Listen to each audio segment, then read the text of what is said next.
Welcome to Khanversations. I'm your host, Muqtedar Khan, and with me today we have a very distinguished professor who is also my colleague at the University of Delaware, Dr. Stuart Kaufman. Dr. Stuart Kaufman is an IR theorist who looks at international security issues, and he also looks at ethnic conflict. He has been at the University of Delaware for more than 15 years, but he has also worked in Bill Clinton's National Security Council looking at Russian and Ukrainian affairs. He's also a professor at the Vienna Diplomatic Academy. He occasionally teaches there in the winters or the summers. His primary focus is on ethnic conflict, and he talks about the importance of symbolism and symbolic politics, but he is also a very important voice when it comes to international security. So today, I'm going to talk to him basically about what I would like to call is clash of grand strategies between the United States and China as to how these two superpowers are competing to maintain or change the global order. But before I dive into this conversation, please do the needful. That is, if you're coming to Khanversations for the first time, subscribe to Khanversations, ring the bell icon so you get notifications of future videos. Like the video, and I'm sure you will like the conversation. So afterwards, share it with your friends and your students and your colleagues. So Stuart, welcome to Khanversations. Thanks very much, Muqtedar. It's great to be here. So we are, for those of us who teach American foreign policy and follow American foreign policy closely, this is a very important moment because you don't get such moments when there is a debate about America's grand strategy. The last time we had this was in 1991 after the collapse of the Soviet Union, and prior to that, it was in the late 1940s after the end of the Second War. Basically, when the global structure is changing or about to change, that we feel the need to rethink America's grand strategy.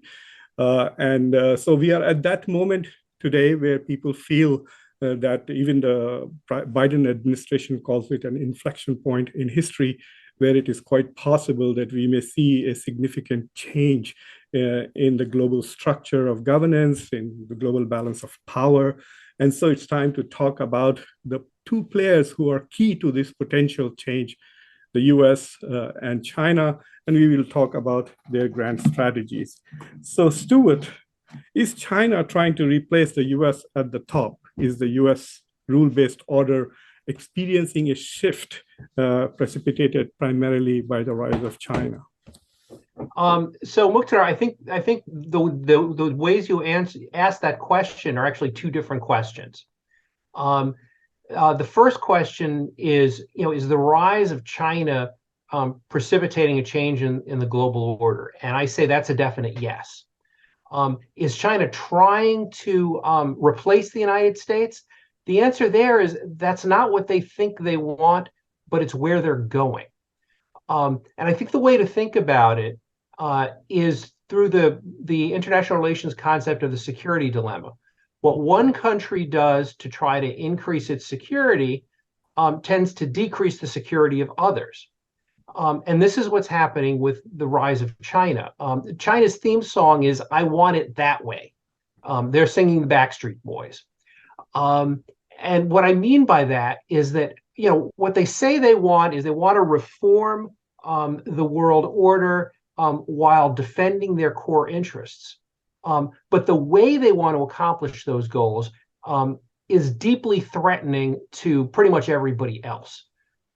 So if they get what they want, then they will have rebuilt the world order to be something completely different from what it is now. That's not what they say they want, and it's probably not what they're telling themselves that they want. So one could argue from the Chinese perspective that all that China wants is to make its country more prosperous, more richer, and a bit more influential.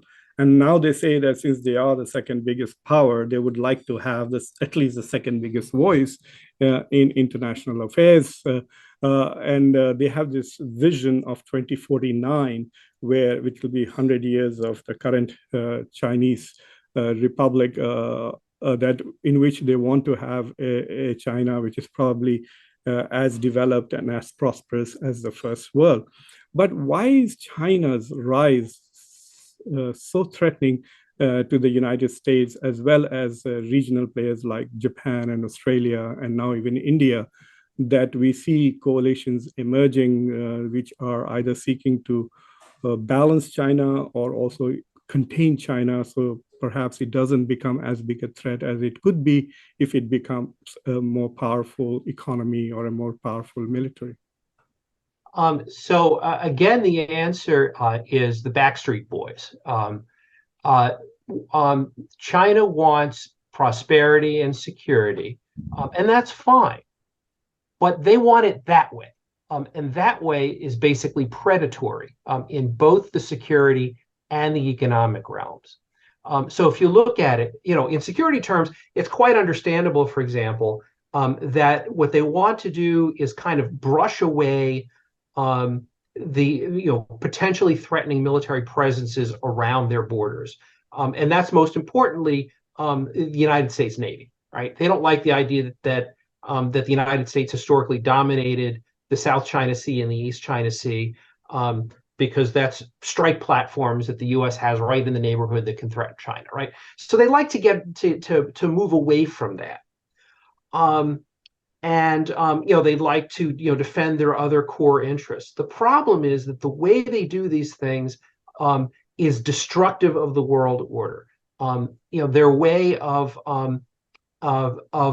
defending their seas is to heavily militarize their seas, to violate the UN Convention on the Law of the Sea, to intimidate shipping in the South China Sea. For example,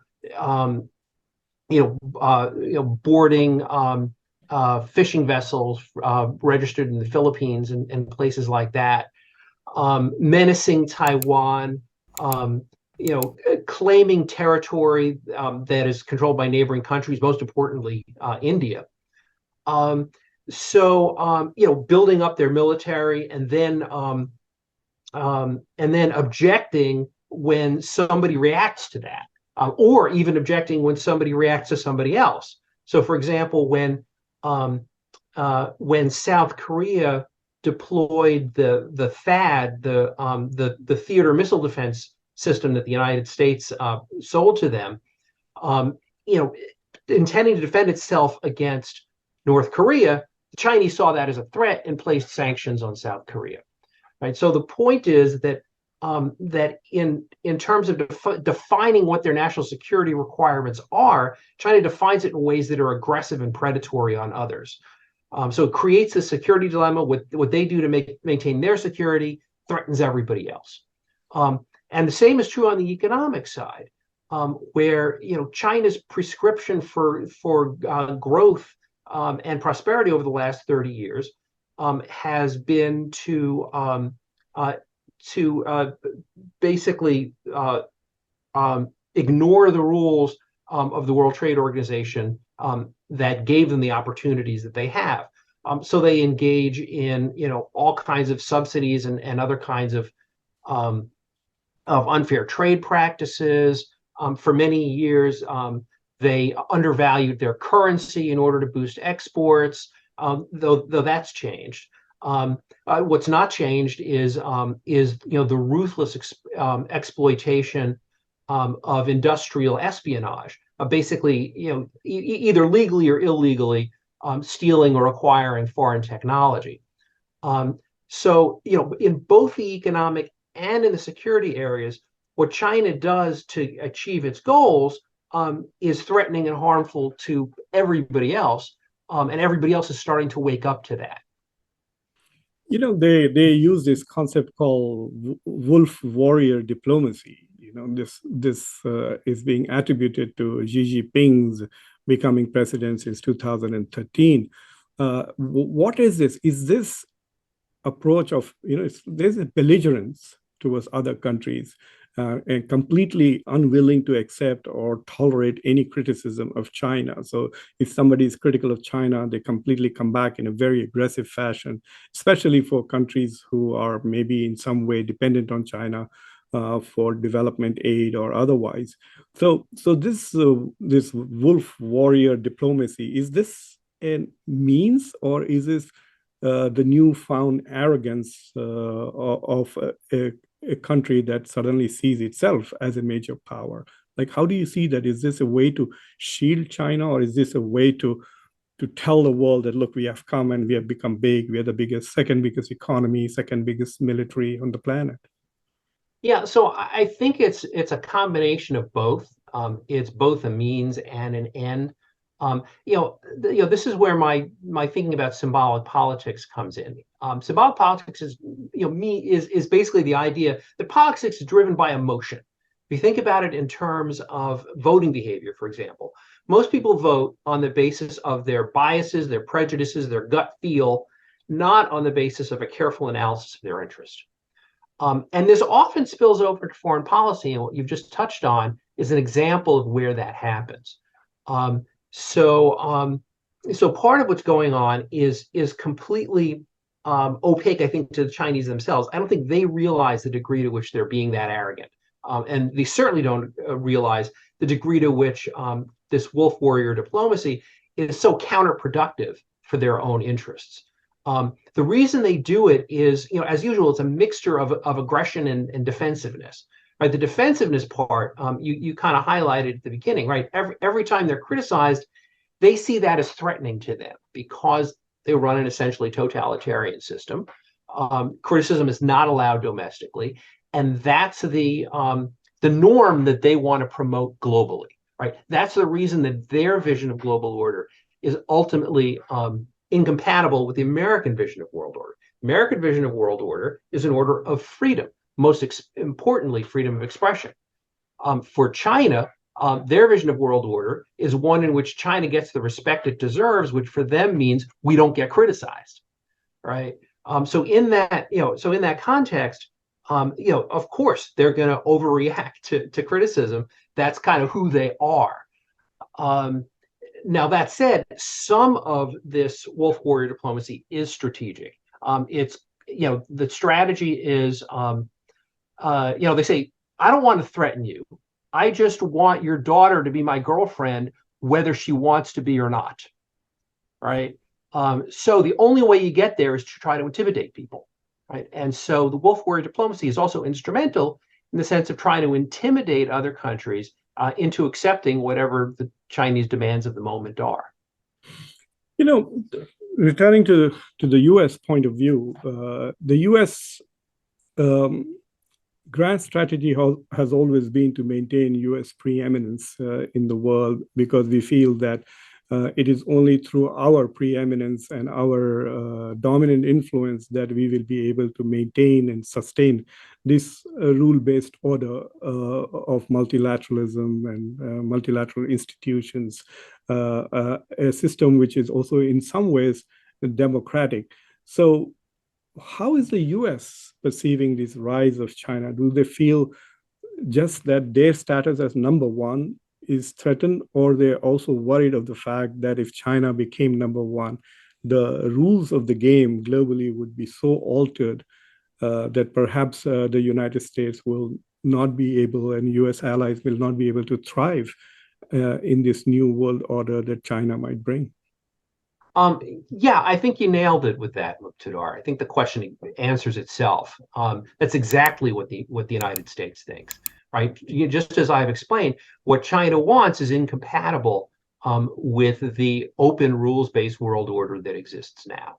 And let me point out that the open rules-based world order that exists right now has been beneficial to most of the world.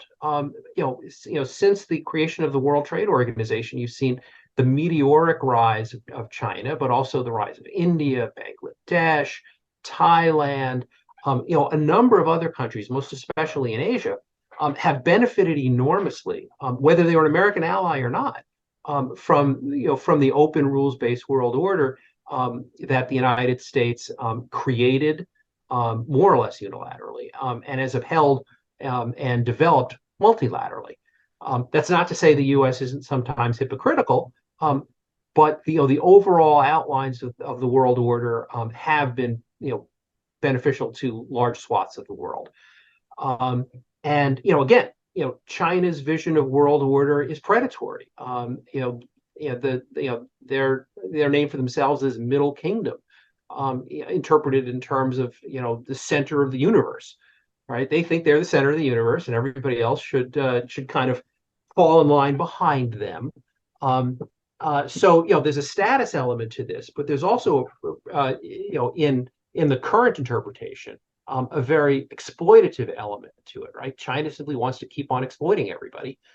I think that's why there's a consensus in American politics that China is, according to the Biden grand strategy, the pacing threat for American national security strategy. Americans don't agree on much these days, but on the idea that China is a threat, everybody agrees, whether you're a liberal or a conservative. One of the puzzling things to me is that if you look at the global order after the collapse of the Soviet Union in 1991 and the emergence of WTO, globalization, etc., clearly the country that has benefited most from this new world order after 1999 has been China.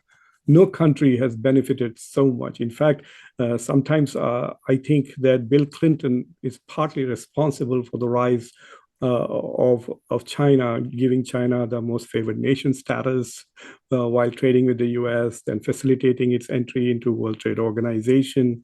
This assumption. I think you're right, Muqtedar, but remember, it's not all about Bill Clinton. That was the consensus of the 1990s.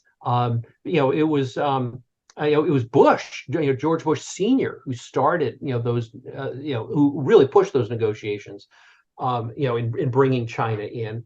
Launching the World Trade Organization, negotiations themselves, and it was also pursued by the George W. Bush administration as well. For a good 20 years, that was the American consensus, that this is what you want to do, and the reason is because, from a liberal perspective, the idea is integrate the Chinese into the liberal order. Give them a stake in it, and they will evolve in a cooperative direction. The conservatives bought into it because of the gigantic business opportunities that China represented. In the Republican Party, it was the business voices that drowned out the national security voices who might have said otherwise, well, wait a minute, what about the national security implications of this, right? That simply wasn't on the table. I checked. When the idea of bringing China into the WTO was debated in Congress, the strategic implications simply were not mentioned. Nobody was thinking about it because the conservatives had dollar signs in their eyes, and the liberals had the usual liberal vision in their eyes. Yeah, but continue that discussion. So China has benefited from this global order, and if you look at the trade that goes through the Indo-Pacific, China has one of the biggest chunk of that trade. So why would anybody perceive that China would like to change the order that it benefits from? So China is a kind of a free rider, right? It does not do much to sustain the current global order, but it benefits probably more than most of the countries from the current. More than any country in this current order. So intuitively speaking, it is in the interest of China to let this order continue as it is, rather than try to alter the order. And we don't know what the consequences of a China-led global order, which does not look like the current order, will be. Yeah, so the problem there is that so far we've been thinking almost exclusively in international relations theory terms as realists, which means we've been assuming that China is a unitary, rational, strategic actor. But no country actually is that, right? All countries are influenced in their foreign policy and grand strategy by domestic politics, by psychological factors, by the ideas and values and images that are current. So to explain why China is doing something that looks like it's irrational from a certain strategic standpoint, you just have to realize that's not their standpoint, right? What is and what's driving it? So I think there's there's two related things. One is domestic politics, right? And in particular, the rise of Xi Jinping. A different leader would have a different policy, right? The simplest way to contrast that is with his own predecessors, especially with Deng Xiaoping, but also with counterparts like compare Mikhail Gorbachev or Boris Yeltsin on the one hand with Vladimir Putin on the other, right? Different leader, same country, different policy, right? So so that's a piece of it. The other piece of it is the realist piece, which is the insight that when you get more power, more things become possible, and then you want those new things, right? iPhones never existed before, but now that they do, everybody wants one, right? Similarly, the global leadership was not something that was within China's grasp before. Now it looks like it's getting closer, so they want it, right? So it's a combination of the power part of it, the politics part of it, and then the ideological piece too. What is the China dream, right? Even Xi Jinping being Xi Jinping could have defined it differently, but this is the way it developed. The China dream is even though they don't say it that way, it's a dream of dominance. So that's the reason. They're using a different strategic logic, and by the way, that makes a lot of sense in terms of a different international relations theory that very few people talk about, which is hegemonic stability theory, right? Which it predicts exactly this kind of behavior, right?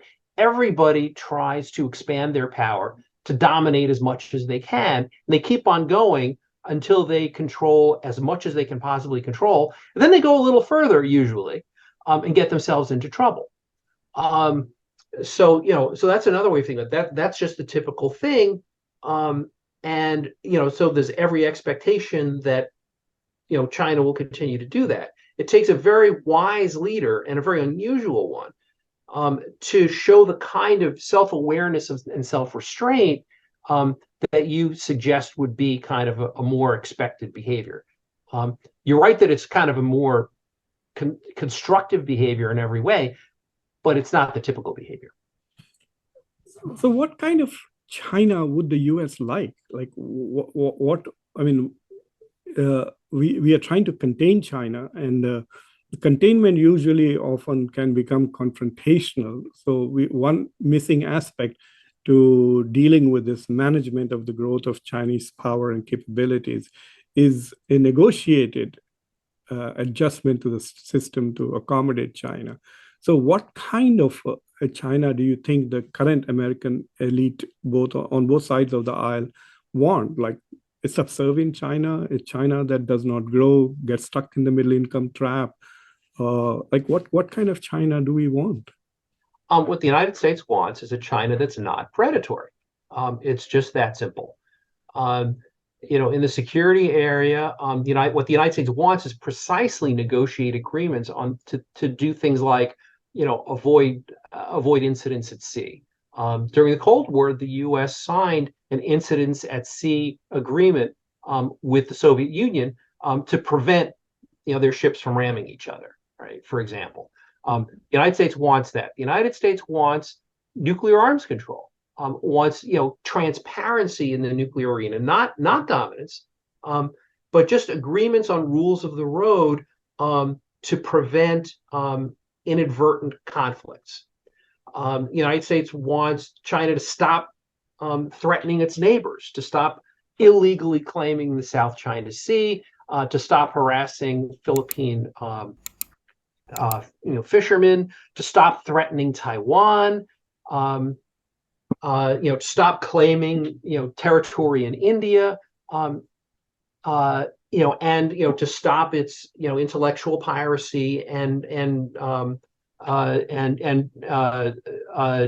exploitation of the trading, unfair exploitation of the trading regime, right? So that's what the U.S. wants. I mean, the way to think about it is, what did the United States want out of the Soviet Union during the Cold War, right? And I think the Cold War parallel is very apt. And the answer is what the United States wanted was the Soviet Union of approximately 1988 or 1989, right? A Soviet Union that signs arms control treaties, announces that it's going to allow its Eastern European allies to go their own way. But that doesn't mean that it's weak or subservient. It's simply cooperative. Do you think that the U.S. behavior in East Asia and Southeast Asia is not something that is aggressive and provocative towards China, constantly sending U.S. military? I mean, how would Americans react if there were Navy ships from China 10 miles, 15 miles from New York or Los Angeles, while U.S. aircraft carriers are always on the Chinese coast? So isn't that a threatening and provocative behavior? That's what the Chinese say. Their idea of China's resurgence is that U.S. Navy is out of South Asia, East Asia, and U.S. troops and forces which are based in Korea and Japan are also back home. Yeah. So that brings us back to the security dilemma. The Chinese perspective on this is absolutely reasonable. If I were China, I would want the American Navy away from Asian shores also. But that said, there's a very important reason why the U.S. Navy is there, right? And if you think again in terms of global dominance, there are three giant economic blocks that together are kind of 60% of the global economy. North America is one, Europe is the second, and China is the third. Right? Together, those three are 60%. They're each about 20% of global GDP. Together, they're 60%. Right? If you take non-China Asia, that adds up to about another 20%. Everything else in the world is rounding error.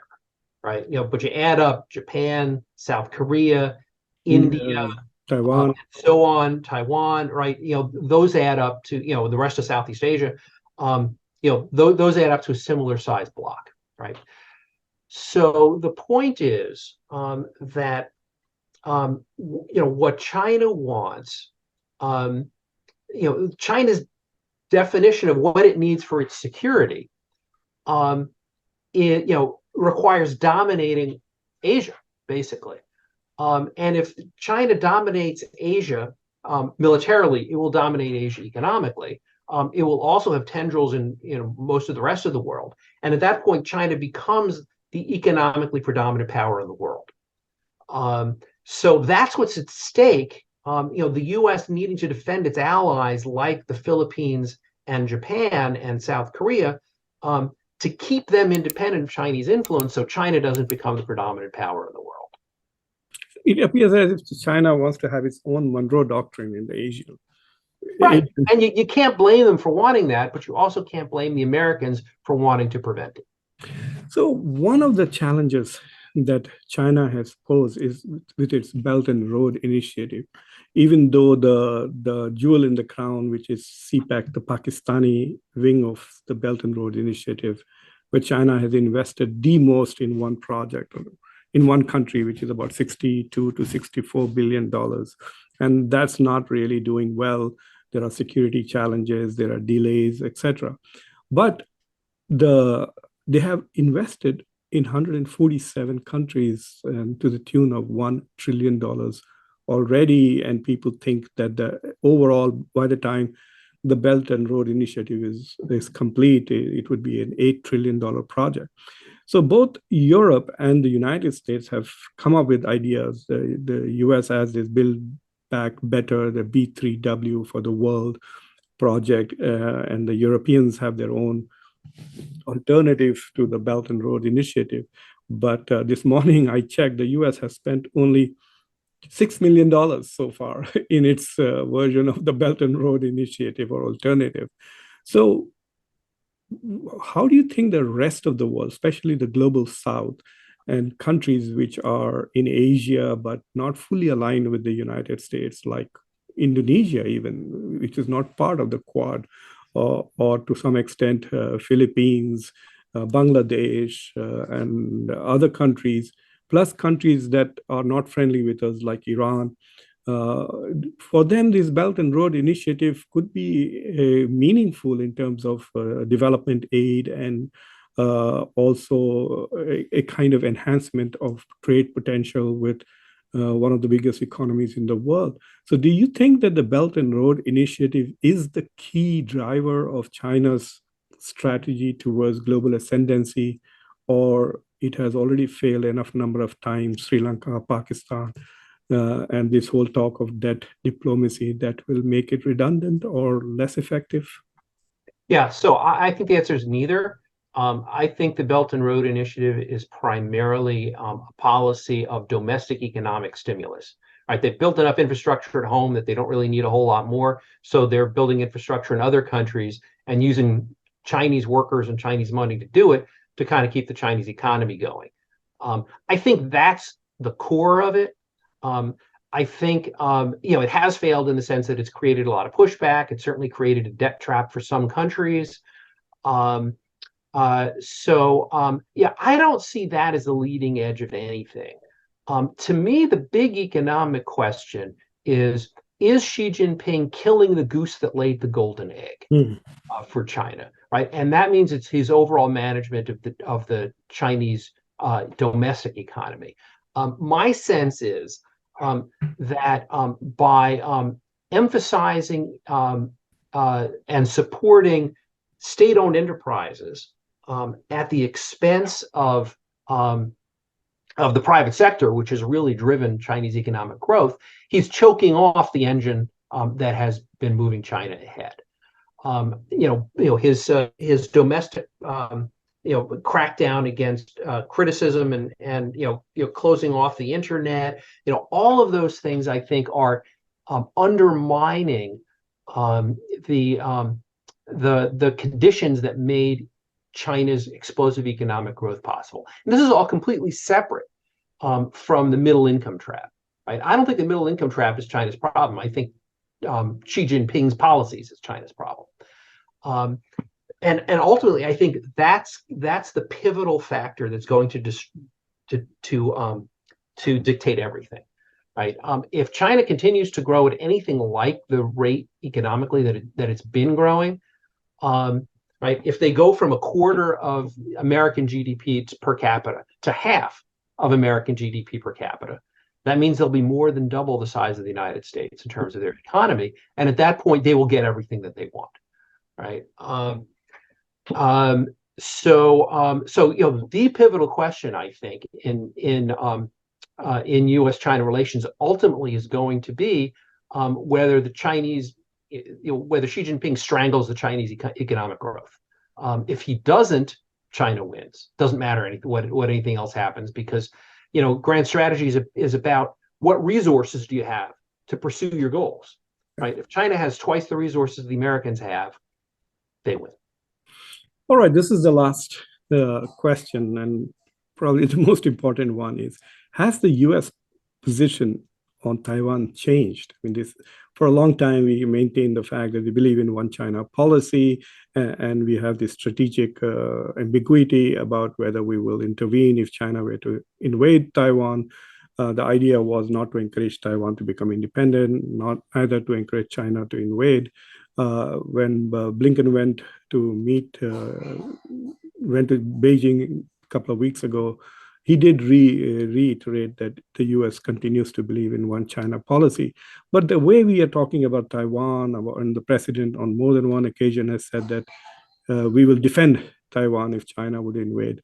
So has U.S. policy changed towards Taiwan? And is that going to be one of the reasons why we will see enhanced hostility from China, because it feels that maybe the U.S. is encouraging Taiwanese independence?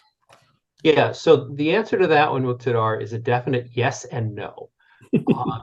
On the Taiwan question, the United States has been very consistent in wanting it both ways, right? On the one hand, the United States doesn't want to directly challenge China's claim of one China.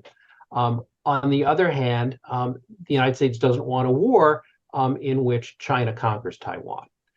So, the United States has been very consistent about trying to find a way to keep both of those things in play at the same time, right? It's a balancing act. So what you've seen is a little bit of a rebalancing, a little bit tilting towards, a more rhetorical commitment to defend Taiwan in case of war.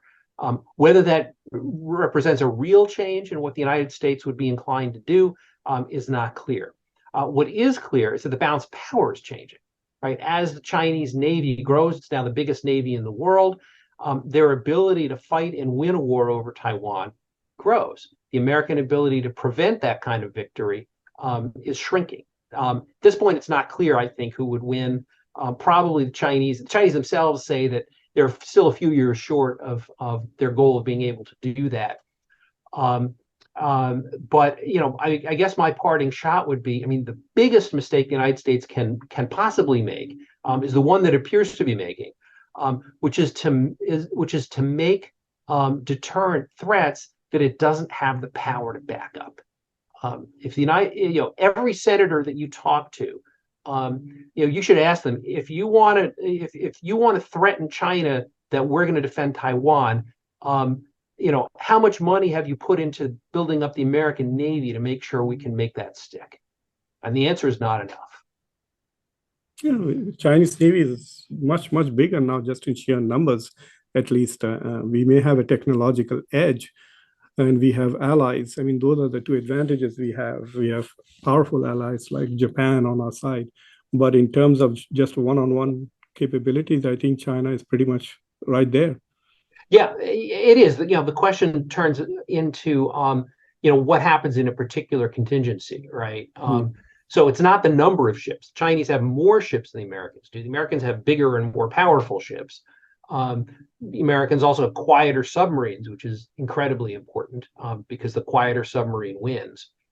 But the Chinese have recently acquired the technology to match that, at least the information behind the technology to match it. So the point is, you don't know who would win that war if it happens. But yeah, the key thing is for deterrence to work. You have to be pretty convincing to the potential attacker that if they attack, they're going to lose. If you can't be that convincing to them, deterrence will not work. Well, thank you very much, Stuart, for that very interesting discussion. And I don't think this will be the end of that conversation. I think the conversation is still beginning in most capitals in the world, and as it's a changing conversation as the relative capabilities of both nations shift. And maybe next time we will talk about the Indo-Pacific strategy and how successful it is towards China. But for now, thank you very much for coming on Khanversations. And for those of you who have enjoyed this, don't forget to subscribe to the channel, like the video, ring the bell icon, and share it with your friends and colleagues. Thank you very much, Stuart, for being on Khanversations. Thanks, Muqtedar. It's been a pleasure.